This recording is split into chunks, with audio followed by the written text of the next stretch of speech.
Hello दोस्तों, नमस्कार। Physics and maths classes by Dubey sir में आप लोगों का स्वागत है। अब आज गॉस के अनुप्रयोग भी समाप्त हो गए। कहने का मतलब इस चैप्टर की थ्योरी बहुत सीक्वेंस एक क्रम से विधिवत समाप्त कर दिया गया है। अब आज है न्यूमेरिकल का नंबर, तो न्यूमेरिकल देखा जाता है और अच्छे से समझिए। जैसे इसमें बहुत ज्यादा न्यूमेरिकल आने की संभावना कम रहती है, क्योंकि हर प्रश्न जो बनते हैं उसमें आगे लिखा रहता है गॉस की प्रमेय लिखिए, उसके आगे उसका एक अनुप्रयोग दिया रहता है जो हमने करा रखा है। तो आज हम न्यूमेरिकल देखते हैं कि फिर भी अपने तरफ से रेडी रहना है। देखिए आज का पहला न्यूमेरिकल क्या है, वैद्युत क्षेत्र।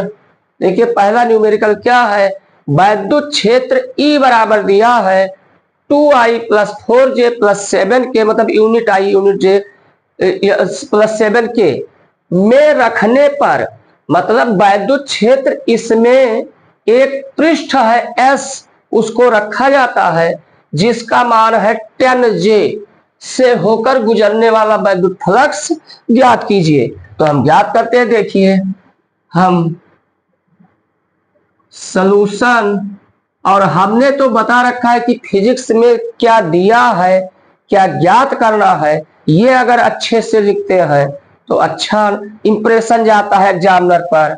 तो गिवन दिया है उसे लिख लीजिए। क्या दिया है, E equal 2i plus 4j plus 7k। एक तो हमें वैद्युत क्षेत्र E दे रखा है, दूसरा हमें देखिए S दे रखा है। तो S इक्वल क्या दे रखा है, यहां पर देखिए बच्चों 10J दिया है। इसका मतलब इसमें ना तो I है ना तो K है, केवल क्या है, J है। तो इसे ऐसा भी हम चाहते हैं, जो कहावत है कि सांप भी मर जाए और लाठी भी बच जाए, तो इसमें I और K को हम मिला देते हैं। इसे लिख सकते हैं 0i, क्योंकि उसमें I है नहीं तो 0i, प्लस J दिया है 10J और K नहीं दिया है तो 0K। तो अब हमें E और S पता है। टू फाइंड, हमें ज्ञात क्या करना है, देखिए टू फाइंड हमें ज्ञात करना है वैद्युत फ्लक्स ज्ञात करना है। इसका मतलब phi E equal question mark का निशान। अब इतना चीज दे रखा है, अब इसको सॉल्व करते हैं यहां पर। तो देखिए हम यही कहेंगे, अब बच्चों जब सब अंग्रेजी में है तो हम अंग्रेजी में ही लिख देते हैं। वी नो दैट, मतलब हम जानते हैं कि, क्या जानते हैं, electric flux phi E equal क्या होता है, ई और एरिया का डॉट प्रोडक्ट। तो ये क्या हो जाएगा, vector E dot vector S. देखेंगे वो बेवकूफ बना रहा है, दिया तो है क्वेश्चन वेक्टर में, लेकिन इसके ऊपर वेक्टर का साइन लगाया नहीं है। तो हम लोग लगा सकते हैं। अब ये हमारा vector E dot vector S हो जाएगा। मान उठा के पुट कर दीजिए। ई का मान देखिए 2i plus 4j plus 7k dot dot product vector में जानते हैं, दो प्रोडक्ट दो तरीके से होते हैं, एक डॉट प्रोडक्ट एक क्रॉस प्रोडक्ट। जब डॉट प्रोडक्ट करते हैं तो स्केलर क्वांटिटी अदिश राशि मिलती है, और क्रॉस प्रोडक्ट करते हैं तो सदिश राशि मिलती है। और जे का एस का मान देखो 0i plus 10j plus 0k। अब डॉट प्रोडक्ट 11 के फिजिक्स में ही पढ़ चुके हैं। क्या होता है डॉट प्रोडक्ट में, आई के बगल का आई के बगल से, तो आई के बगल यहां क्या है बच्चों 2 है, और यहां आई के बगल 0 है। तो आई का कोफिशिएंट मल्टीप्लाई कीजिए, जे का कोफिशिएंट मल्टीप्लाई कीजिए, के का कोफिशिएंट मल्टीप्लाई कीजिए। तो ये 2 को 0 से करेंगे तो 0 आ जाएगा। फिर जे के बगल यहां 4 है, यहां जे के बगल 10 है, इनकी मल्टीप्लाई करेंगे तो 10 चौक 40 हो जाएगा। अब आगे यहां पर 40 हो गया, और के बगल देखेंगे, के बगल क्या है, यहां 0 है यहां 7 है, इसका मतलब ये क्या हो जाएगा 0 हो जाएगा। तो इसका मतलब वैद्युत फ्लक्स फाई ई इक्वल आया क्या 40 आया। अब इसका मात्रक भी लिख सकते हैं। वैसे एक इसका अच्छा मात्रक होता है, आगे पढ़ाएंगे, वेबर। एक अच्छा मात्रक क्या होता है? वेबर। और नहीं याद है मात्रक तो यहां से देख सकते हैं। अरे भाई, ई का मात्रक न्यूटन प्रति कूलाम हो गया, एस का मात्रक मीटर स्क्वायर हो गया, तो इसे चाहे तो न्यूटन प्रति कूलाम मीटर स्क्वायर लिख सकते हैं, ना लिखने से बेटर है वो लिख दें, तो इसे वेबर भी लिख सकते हैं। तो ये हमारा क्या हो गया? आंसर हो गया। उम्मीद करते हैं बच्चों इसमें कोई दिक्कत नहीं आएगी। 2022 के बोर्ड एग्जाम में भी आया है, ये समझ गए होंगे। तो अब बच्चों इसको एक बार स्क्रीनशॉट ले लीजिए, फिर हम इसको इरेज करते हैं। हाँ बच्चों देखिए, अब ये दूसरा क्वेश्चन जो बहुत इंपॉर्टेंट है, इस क्वेश्चन पर ध्यान रखना है, ये इंपॉर्टेंट है क्या? यदि 17.7 पीको कूलाम, इसका मतलब हम कहे हैं कि फिजिक्स का न्यूमेरिकल लगाते समय तुम ये नहीं करना है कि पूरा क्वेश्चन पहले रीड करें, ऊपर से नीचे जाए, नीचे से ऊपर जाए, पसीना बहाए। पहला स्ट्रेटजी यही होना चाहिए, क्या दिया है उसको लिख लीजिए। तो देखिए इसमें गिवन क्या दिया है, ये 17.7 पीको कूलाम, इसका मतलब कूलाम, इसका मतलब क्या? आदेश दिया है। तो Q इक्वल दिया है 17.7 पीको कूलाम दिया है। अब बच्चों पहला काम तो यही तुम्हारा टेस्ट होगा, इसे पीको से हटाना है, इसे कूलाम में बनाना है। और यहां पर तो हम बदल दे रहे हैं, देखिए ये तुम्हें याद रखना है, Q इक्वल 17.7, एक कूलाम में 10 के पावर -12, एक कूलाम में 10 के पावर -12 क्या होता है? कूलाम होता है। तो ये बच्चों ध्यान रखना है, एक पीको कूलाम इक्वल 10 के पावर -12 कूलाम। तो अब आदेश जो दिया था उसे हमने कूलाम में बदल दिया। दूसरी चीज देखें, ये घन, ये आदेश घन के केंद्र पर जहां रखा है उससे उसके सतह की दूरी कितनी है? 10 सेंटीमीटर। तो इसका मतलब डिस्टेंस r बराबर दिया है, देखेंगे 10 सेंटीमीटर, और 10 सेंटीमीटर को पहले मीटर में बदल लिए। तो ये बच्चों बिल्कुल रटे रही है कि अगर सेंटीमीटर को मीटर में बदलना है तो 10 के पावर -2, एक सेंटीमीटर को 10 के पावर -2 मीटर, तो ये ध्यान है। और सेंटीमीटर स्क्वायर है तो 10 के पावर -4 हो जाएगा। तो अब जो दिया है इसको अगर हम बदलते हैं तो ये 10 इंटू 10 के पावर -2, अब बच्चों ये किस में बदल गया? मीटर में बदल गया। इसका मतलब ये दोनों हम अपने सही से कर चुके हैं। अब हमें ज्ञात क्या करना है? घन के प्रत्येक सतह से गुजरने वाला वैद्युत फ्लक्स, कुल मिला के हमें फाई ज्ञात करना है। क्या ज्ञात करना है? फाई ज्ञात करना है। तो अब देखिए बहुत आसानी से, देखिए यहां पर SOL के पावर n लिखने का मतलब देखिए सलूशन होता है। आज का जमाना भी बदल गया, शॉर्ट फॉर्म में चैट वेट करते हैं, कोई पूरा नहीं लिखता है। तो ये SOL के पावर n का मतलब सलूशन ही समझेंगे, वही परंपरा हम भी चला रहे हैं। तो देखेंगे यहाँ पर सलूशन में क्या होगा, घन के प्रत्येक सतह से गुजरने वाला वैद्युत फ्लक्स। तो पहली बात हम क्या कहेंगे कि घन में कुल 6 पृष्ठ होते हैं। घन में कुल कितने पृष्ठ होते हैं?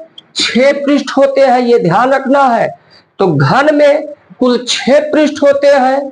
तो कहने का मतलब अगर एक पृष्ठ से गुजरने वाला वैद्युत फ्लक्स φe है तो 6 पृष्ठ से गुजरने वाला वैद्युत फ्लक्स 6 φe होगा। तो ये घन में कुल 6 पृष्ठ है, इसलिए घन का या कहेंगे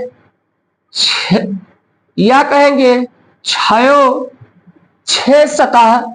ये देखेंगे ये 6 सतह जो है, तो 6 सतहों से गुजरने वाला वैद्युत फ्लक्स क्या हो जाएगा बच्चों? फाई जो वैद्युत फ्लक्स होता है, 6 सतह है तो ये 6 φe होगा। अब ये तुम्हें ध्यान रखना है कि घन में 6 सतह होती है, एक सतह से गुजरने वाला वैद्युत फ्लक्स अगर φe है तो 6 सतह से गुजरने वाला वैद्युत फ्लक्स क्या होगा, 6 फाई ई होगा। अब हमें प्रत्येक सतह से गुजरने वाला वैद्युत फ्लक्स ज्ञात करना है। तो घन के या प्रत्येक सतह के लिए ध्यान दें क्या हो जाएगा, यहां पर गॉस की प्रमेय लगा दीजिए। गॉस की प्रमेय से क्या होता है, वैद्युत फ्लक्स क्यू जो कुल वैद्युत फ्लक्स फाई जो है, इसको फाई मान लेते हैं क्योंकि 6 पृष्ठ से गुजरने वाले वैद्युत फ्लक्स को फाई ई हम मान चुके हैं, तो इसे फाई मान लेते हैं। फाई ई क्या होगा, 6 फाई ई। और ये गॉस प्रमेय क्या कहती है, किसी पृष्ठ से गुजरने वाला कुल वैद्युत फ्लक्स उस पृष्ठ से परिबद्ध कुल आवेश का 1/ε0 गुना होता है। तो ये इक्वल हो जाएगा कुल आवेश का ε0 गुना हो जाएगा। तो ये बच्चों ये समझे होंगे, इसको ध्यान रखेंगे। एक सतह से गुजरने वाला वैद्युत फ्लक्स अब हमें निकालना है। तो यहां पर देखें फाई इसको चूंकि एक सतह से गुजरने वाला वैद्युत फ्लक्स निकालना है, तो इसके बाद बच्चों हम यहां पहुंचते हैं जगह की कमी होने की वजह से। तो देखेंगे प्रत्येक सतह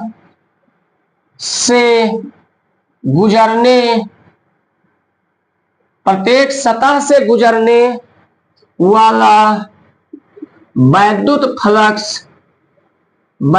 फ्लक्स चूंकि 6 सतह से गुजरने वाला वैद्युत फ्लक्स 6 फाई ई है, तो एक सतह से गुजरने वाला वैद्युत फ्लक्स 6 से क्या हो जाएगा, भाग हो जाएगा। तो ये देखें ये फाई इसको हमने मान लिया है एक सतह से गुजरने वाला, तो फाई बराबर अब क्या हो जाएगा, ये हमारा ये जो Q/ε0 है ये 6 कहां चला जाएगा, नीचे चला जाएगा। तो ये Q/6 ε0 हो जाएगा। अब बच्चों ध्यान दीजिए, इसमें जो वैल्यू पता है उसको उठाकर पुट कर दीजिए। तो फाई इक्वल आवेश का मान 17.7 इंटू 10 के पावर -12 है, उसको हमने पुट कर दिया। अब देखते रहे बच्चों, आराम से सहयोग कीजिए, उम्मीद करते हैं समझते होंगे। अपान देखिए 6 पहले से है, अब हमें ε0 का मान रखना है। एक बात ये जानते रहिए, हम बता दे रहे हैं कि क्वेश्चन पेपर जो तुम्हें मिलेगा उसके लास्ट पेज पर ये जितने नियतांक हैं सभी के मान वहां दिए रहेंगे, तुम्हें याद करने की कोई जरूरत नहीं है। फिर भी अगर कर सकते हैं याद तो कर लें।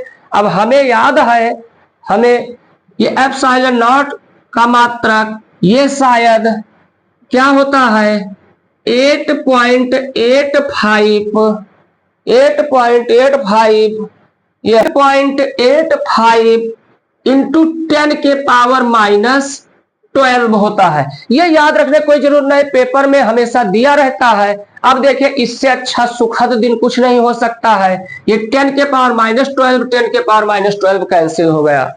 अब देखा जाए यहां पर, तो देखिए अगर यहां एक 0 लगा दें तो 2 अंक बाद दशमलव यहां है और 2 अंक बाद ही दशमलव यहां है, और हमें लगता है चेक करना होगा ये इसका जस्ट दूना है। एक बार चेक कर लीजिए, 8.85 का दूना देखें, 2 पंचे 10 के 0 हासिल आई 1, 2 अट्ठे 16 1 17 हासिल आई 1, 2 अट्ठे 16 1 17, तो वही चीज तो है। तो डायरेक्ट कट गया, इतना 2 जा गया, तो फाई इक्वल ऊपर केवल क्या बचा 2 और नीचे क्या बचा 6। अब ये 2 या कंदम 2 2 23 6, ये आया 1/3। अब देखेंगे बात, फाई इक्वल 1/3 का मतलब समझते हैं 0.33, तो ये हमारा वेबर ये आंसर आ गया। तो बच्चों उम्मीद करते हैं अच्छे से समझ गए होंगे, अच्छे से। अब हम तो बच्चों अच्छे से समझ गए होंगे। अगर इसमें कहीं नहीं समझ पा रहे हैं तो कमेंट में लिख सकते हैं, हम दोबारा वो क्वेश्चन पुनः लगवाएंगे अच्छे से। अगर कोई चीज समझ में नहीं आता है तो जरूर कमेंट में लिखें कि ये चीज हमें समझ में नहीं आया, तो हम वादा करते हैं उसको हम दोबारा फिर से लगवा के क्वेश्चन और समझाएंगे। तो ये अपना, अब हम चलते हैं नेक्स्ट क्वेश्चन की ओर। हाँ बच्चों देखिए, तो क्वेश्चन अच्छे से ध्यान दीजिए, बहुत इंपॉर्टेंट क्वेश्चन है। ये चकमा देकर आ सकता है, चकमा दे दे, और जिसमें सब लोग चकमा खा जाएंगे उसमें ही जब तुम लोग वो क्वेश्चन को अटेम्प्ट करोगे तब सभी में यूनिक रहेंगे। तो देखिए, एक क्षेत्र में वैद्युत क्षेत्र की तीव्रता ये सामने दिया है। तो पहले हम क्या दिया है उसको लिख लेते हैं, गिवन। इसका मतलब ई हमें दिया है, क्या दिया है, 1.2i प्लस 1.6j। बस आगे देखिए, आई दिया है, जे दिया है, लेकिन के नहीं दिया है, तो के अपने तरफ से 0 के लगा दीजिए, साफ भी मर जाए लाठी भी बच जाए, हमारा काम भी हो जाए। दूसरा चीज तुम्हें समझना होगा, बहुत इंपॉर्टेंट चीज, एक चीज 11 के मैथ में पढ़े होंगे वो तुम्हें याद दिलाते हैं। पहली चीज तो ये जानिए, मान लीजिए 3D में ये x एक्सेस है, ये y एक्सेस है, ये z एक्सेस है। तो ये जो तल है ये किस दोनों का एरिया है, एक्स वाई तल इसे कहते हैं। इस तल को कहते हैं एक्स वाई, क्योंकि एक्स और वाई में है।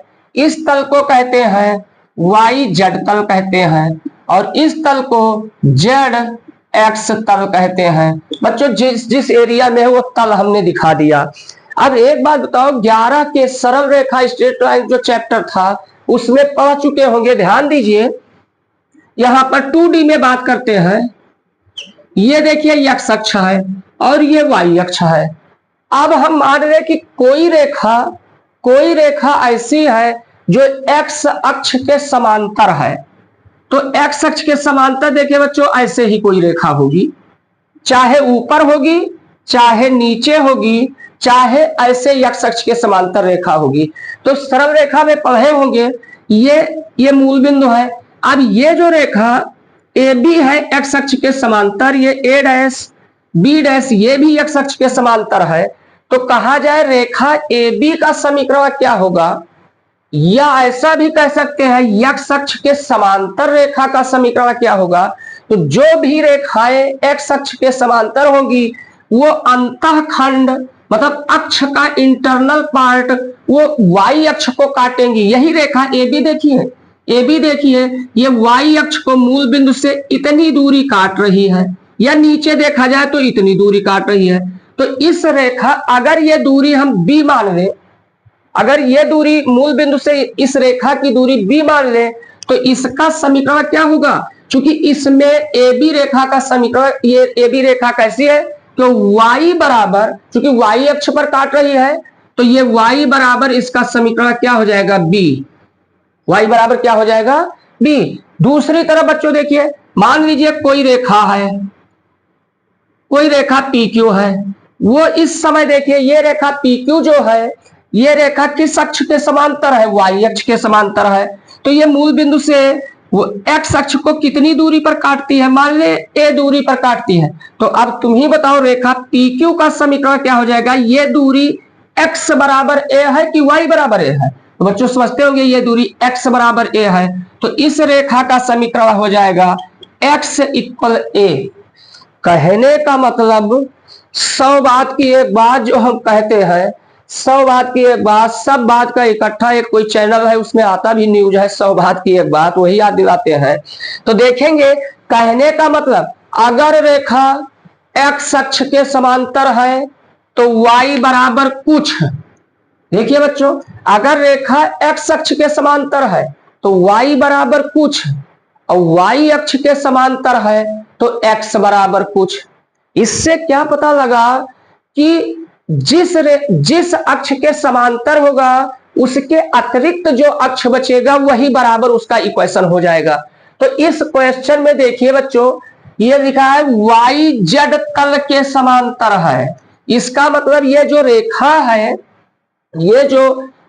है वो किस तल के समांतर है, वाई जेड तल के समांतर है। अब तुम ही बताओ कि अगर हम कहें कोई रेखा वाई जेड तल के समांतर है, तो जब क्या बताए थे, x अक्ष के समांतर तो y बराबर कुछ, y अक्ष के समांतर तो x बराबर कुछ। ऐसे इसमें अगर y z तल के समांतर है तो बचा कौन अक्ष, x बचा। तो y z के समांतर रेखा का समीकरण क्या हो जाएगा, x बराबर कुछ। इसमें x बराबर, क्योंकि x ही बचा है, एक्स वाई तल के समांतर, तो चूंकि एक्स वाई में बचा का z, तो यहां क्या हो जाएगा z इक्वल कुछ, अब कुछ क्या है वो कितना अंतःखंड काटती है वही है। इस अक्ष पर आए z अक्ष में, तो इसमें y नहीं है, तो ये क्या हो जाएगा y बराबर कुछ। तो ये बच्चों ध्यान रखिए, वेक्टर में भी मैथ में पढ़ाया जाएगा। कहने का मतलब जिस तल के समांतर उसके अतिरिक्त वो बराबर हो जाता है, क्योंकि हम यहां समझा भी चुके हैं। तो ये क्वेश्चन क्या कहता है। और दूसरी चीज ये 3D में जानते हैं कि x अक्ष को यूनिट वेक्टर i से डिनोट करते हैं, y अक्ष को यूनिट वेक्टर j से, और z अक्ष को यूनिट वेक्टर k से। तो देखेंगे यहां कहा क्या है, जो ये YZ तल के समांतर ये क्षेत्रफल दिया है, तो YZ तल के समांतर क्या हो जाएगा, तो YZ तल के समांतर के लिए, अब तुम ही लोग बताओ भाई, जब YZ के समांतर है तो जो भी इक्वेशन होगा वो x इक्वल होगा, क्योंकि YZ में x नहीं है। तो ये जो एरिया दिया है 0.2 मीटर स्क्वायर, ये x अक्ष को डिनोट करेगा। यहां पर देखिए 0 ये हमारा 0.2 मीटर स्क्वायर, और x अक्ष में क्या लगता है, यूनिट वेक्टर i लगता है। तो यहां से हम कह सकते हैं YZ के समांतर के लिए हमारा एरिया क्या हो जाएगा, वेक्टर a, इसको भी वेक्टर ए कह सकते हैं। वेक्टर ए बराबर, क्योंकि YZ के समांतर है तो i लगा देंगे।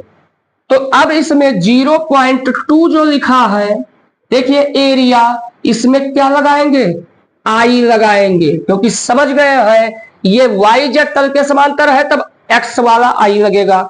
जब इसके अगर इसके समांतर है तो j वाला लग जाएगा, इसके समांतर है तो k वाला।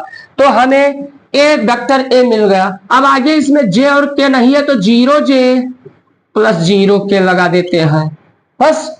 अब हमें वेक्टर ई पता, वेक्टर ए पता, तो वैद्युत फ्लक्स, ये बात ध्यान रखेंगे नहीं क्वेश्चन गलत हो जाएगा। वैद्युत फ्लक्स क्या हो जाएगा, फाई ई इक्वल, तुम्हें पता है ई और एरिया का डाट होता है, ई और ए का डाट होता है। मान उठा के पुट कर दीजिए, ई का मान देखिए 1.2 यूनिट वेक्टर आई प्लस 1.6 यूनिट वेक्टर जे, ये हमारा ई का मान रखते, के नहीं है तो प्लस 0k लगा देते हैं। तो बच्चों समझ गए होंगे सही से। फिगर अगर बनाना है तो यहां पर हम इरेज करने जा रहे हैं, स्क्रीनशॉट ले सकते हैं। तो अब देखिए ये ई का मान रख दिया गया। अब देखिए यहां पर डॉट, अब किसका मान, ए का मान, ए का मान देखिए क्या है 0.2i plus 0j plus 0k, क्योंकि केवल ये यही पहचाना, इसमें आई जे नहीं लगाया था तो ये कंफर्म हो गया। अब डॉट प्रोडक्ट निकाल दीजिए, आई के बगल का आई के बगल से, जे के बगल का जे के बगल से, के बगल का के बगल से। ऐसा होता क्यों है, अब हम मैथ स्टार्ट करने वाले हैं तो वहां पर इसको हम बताएंगे कि केवल मल्टीप्लाई जब करते हैं तो क्यों आई के ही बगल का होता है, जे के ही बगल क्यों होता है, सबका क्यों नहीं होता है, क्योंकि ब्रैकेट के बाहर अगर कई पद है तो प्रत्येक पद से नियम यही है कि सबको मल्टीप्लाई किया जाता है, किया इसमें भी वही जाता है, लेकिन केवल वही बचेगा आई का जे का के। क्यों, क्योंकि ये वेक्टर में हम अच्छे से और समझाएंगे। तो आई के बगल का आई के बगल से तो क्या होगा 1.2 है यहाँ आई के बगल, वहां आई के बगल 0.2 है, ये देखो आई के बगल का आई के बगल से हो गया, प्लस जे के बगल 1.6 है, यहाँ जे के बगल 0 है, 0 हो जाएगा, के बगल 0 है, के बगल 0 है, ये भी क्या हो जाएगा 0 हो जाएगा। अब ये फाई ई इक्वल हमारा क्या हो जाएगा, ये 1.2 को 2 से जब मल्टीप्लाई करेंगे तो 12 दूना 24, और दशमलव कितने अंक बाद, एक अंक यहाँ एक अंक यहाँ, तो 2 अंक बाद दशमलव लग जाएगा, तो ये 0.24 हो जाएगा। अब ये इसका मात्रक, चाहे अगर भटकते हैं तो तुरंत याद रखिए भाई मात्रक क्या है, देखो ई डॉट ए ई का होता है न्यूटन प्रति कूलम, ए का होता है मीटर स्क्वायर। तो यहां पर न्यूटन प्रति कूलम इंटू मीटर स्क्वायर यही आंसर हो गया। तो बच्चों उम्मीद करते हैं अच्छे से समझ गए होंगे। अब हमारे ऐसे ही अच्छे अच्छे न्यूमेरिकल मतलब आप लोगों को हम प्रोवाइड करेंगे, न्यूमेरिकल बिल्कुल आसान कर देंगे, ये गारंटी लेते हैं। तुम्हें लगेगा फिजिक्स में का न्यूमेरिकल थ्योरी से आसान, फिजिक्स से आसान कोई सब्जेक्ट नहीं है। बस हमारे YouTube channel physics and maths classes bye Dubey sir को लाइक करिए, सब्सक्राइब करिए और अपने दोस्तों में शेयर करिए, जिससे हमें भी लगातार मोटिवेशन मिले, तो हम अच्छे से और अच्छे ढंग से आप लोगों को पढ़ा सकें। तब तक के लिए फिर मिलेंगे नेक्स्ट वीडियो में। जय हिंद, जय भारत।